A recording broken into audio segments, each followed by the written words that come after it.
Chandigarh ITAT की SMC bench ने अपने एक फैसले में ये कहा कि यदि assessee during the assessment proceedings या सीआईटी अपील प्रोसीडिंग्स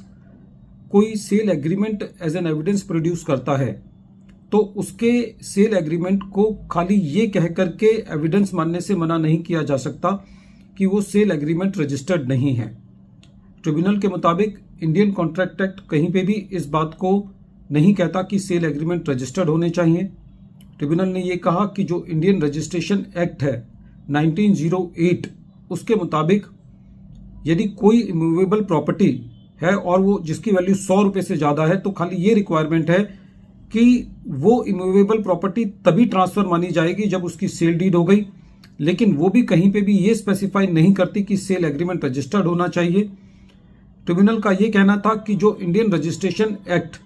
1908 का सेक्शन 48 है वो ये कहता है कि स्पेसिफिक परफॉर्मेंस